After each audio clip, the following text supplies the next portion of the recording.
All right, fellas. Being that we got that residency case out of the way, now let's tie into how this New Jersey situation even came about real quick. I'm going to touch on what sparked the Sheriff's Department of Essex County to even have me on their radar as a person of interest. But what I'm not going to do is speak on the acts going forward from myself and my legal team. So, the Pennsylvania State Police, let's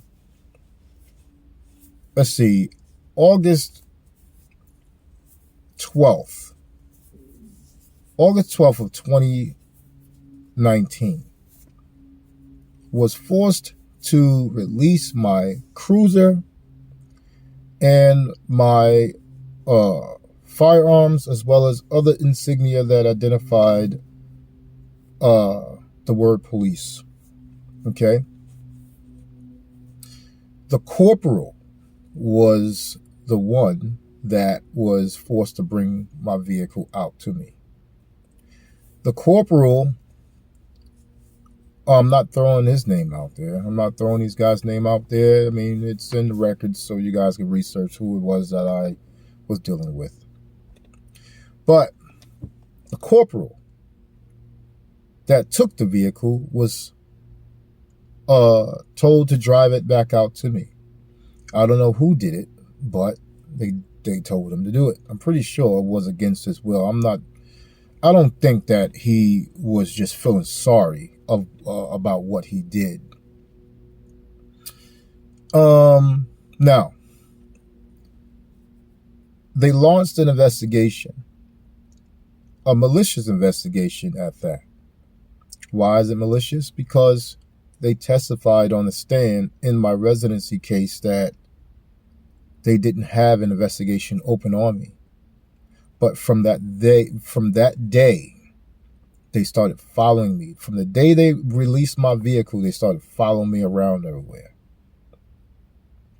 And when my lawyer asked during my residency case, he asked the trooper, why was you following my client? The trooper could not give him a definitive answer while on the stand.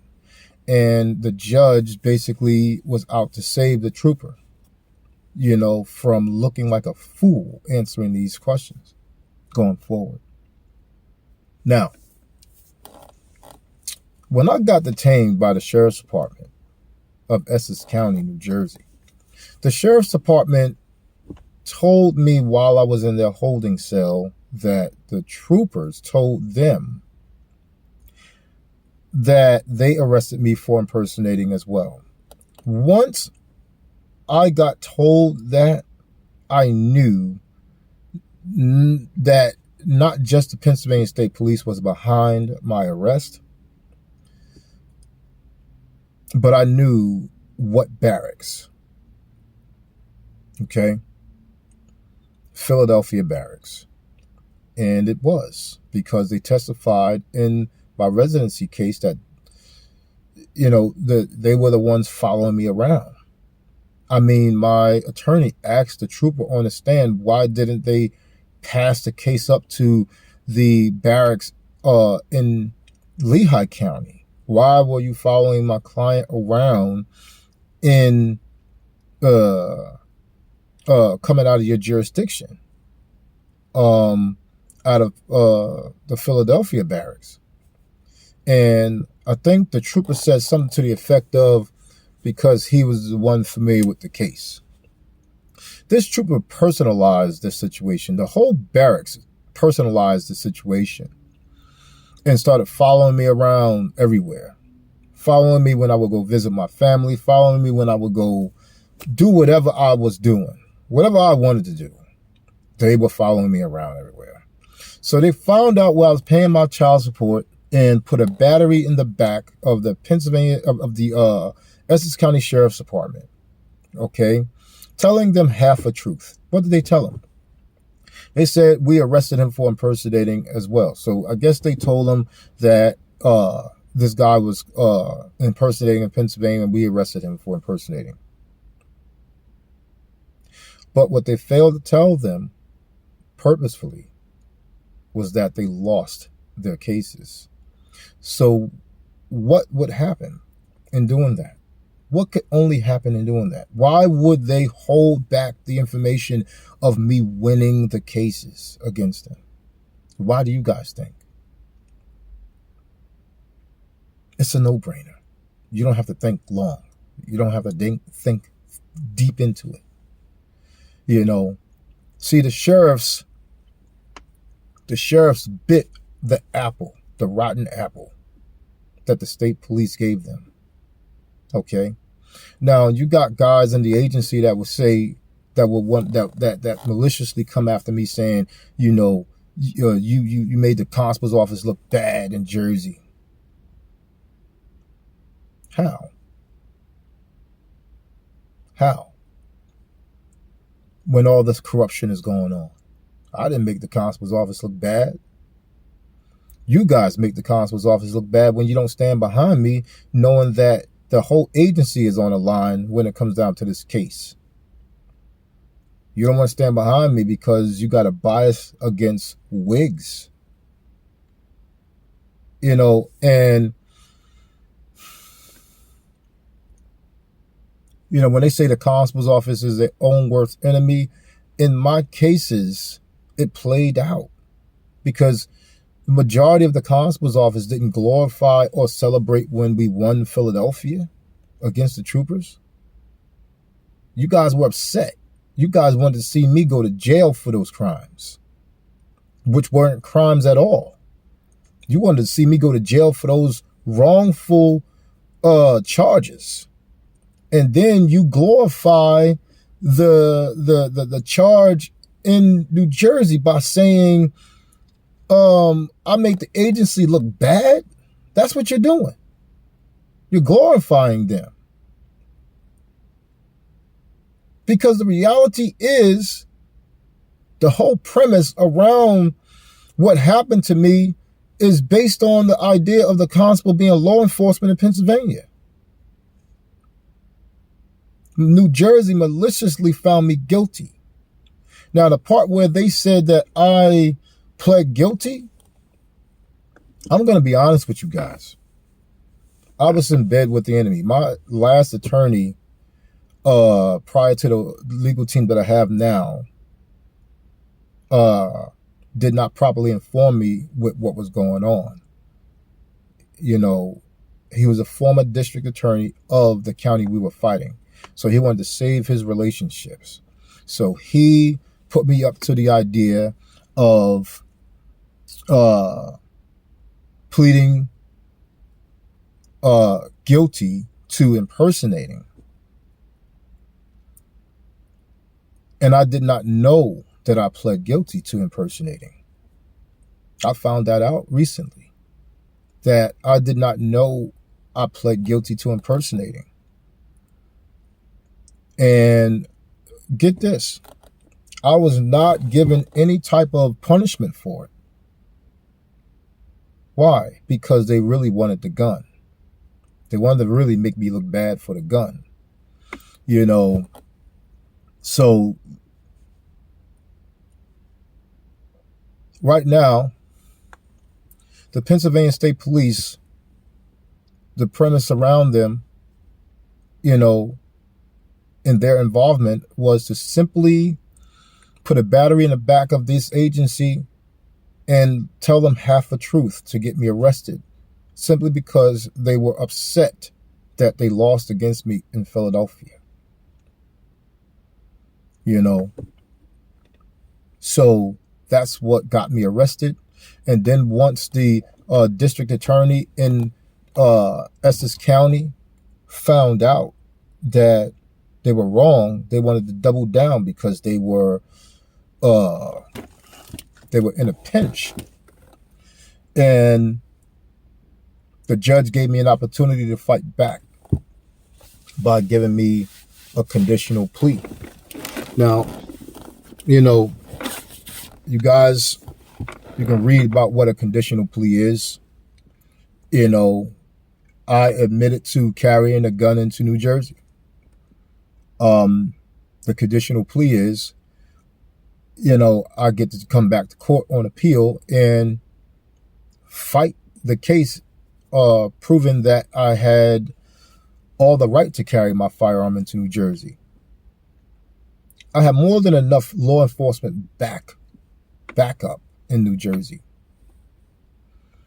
okay, that allowed me to carry my firearm into New Jersey. I did not indicate that I was enforcing Pennsylvania law into New Jersey. I indicated that I was enacting on federal law into New Jersey when I carried my firearm. And multiple agencies honored my credentials. The Hudson County Sheriff's Department honored my credentials. The Newark Police Department honored my credentials. The NJIT Police Department honored my credentials. The New Jersey State Park Police honored my credentials. Multiple agencies, the New Jersey State Police honored my credentials. Yes, these agencies and many more honored the constables of Pennsylvania credentials to carry the firearm into New Jersey off duty. Not on the job, working for the judicial system, transporting prisoners, serving warrants. Not just that, but off duty. Because they did their research, they did their due diligence, and they seen that we had more authority in Pennsylvania than we do in New Jersey, than the constables do in New Jersey. Yes, they honored. They saw that we had statutory powers of arrest. They saw that we had state training. It didn't matter the hours that they were talking about. It mattered that we had training. We got state training. That's what mattered to them. That's what they cared about. But surrounding my case, the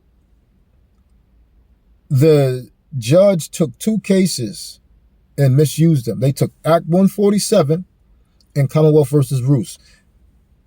Act 147 told the people that we were police officers and that our official job, our role, is to be the conservation of the peace.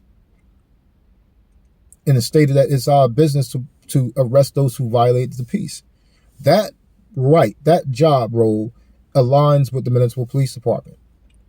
Those are the roles that we are to do when we're constable. Working for the judicial system is a voluntary thing. So you can hang your hat on calling yourself an independent contractor serving the court, but you can't hang your hat on being an independent contractor when a citizen is in need of help and you're there. That is upon your oath. Okay? You can't call yourself off duty when it comes down to that. And at that point, you're no different than any other officer in the municipal police department. You even more so vested with the duty because of the simple fact that the citizens directly elect you to do it. And that is what Act 147 showed out toward. Okay? So, to sum this up, the New Jersey case is being fought. Okay? It's not over. It's not over. I want you guys to know it's not over. Mark my words. It's not over. We're fighting. We're fighting. Okay? We're fighting in Pennsylvania and we're fighting in New Jersey. It is not over. Okay? The Pennsylvania State Police and the Constable's Office. Let's not forget the constables of the other association in Lehigh County and the constables in Montgomery County told lies too to get me arrested. I'm not going to forget them. I'm not going to forget the president of the association of Lehigh County, the The Lehigh Valley Constables Association. The Lehigh Valley Constables Association lied, telling the sheriffs of Essex County, New Jersey, the president told this guy, or told the agency, that he was the president of the Lehigh County Constable's office when we have no such office to be a president of. He did that to gain credibility so he can lie and sell me down the river. So I don't want to hear anything about, Wiggs made the agency look bad in New Jersey by so-called losing. There's corruption all over this situation. Don't be sitting there trying to be naive. You're not naive. Anybody listening to this and hearing what I'm saying to you, there is no way you can hear this information and tell me that I was a cancer to the damn agency. I fought for the rights of the agency. That's what happened in Philadelphia. And that's what I'm fighting for in New Jersey. And you'd be a damn fool if you don't back the play and at least send moral support. I'm not asking you for finances to fight this situation in New Jersey, but you can at least acknowledge the Office of Constable as a law enforcement agency as you guys continue to operate out there in Pennsylvania. That's about it. The troopers lied to these people to get me arrested. The constable's office of the Lehigh Valley Constables Association also lied to get me arrested. Okay? So that sums that up. If anything else there needs to be debunked, I'll address that too. You hear it from the horse's mouth. You don't got to hear it from no third party. You hear it directly from me. I don't run. Okay? So, Constable Wiggs, well, former Constable Wiggs. A lot of guys still like to call me Constable Wiggs because of the simple fact that I was wrongfully removed from the agency. That is what it is. Take care, fellas. See you later. Talk soon.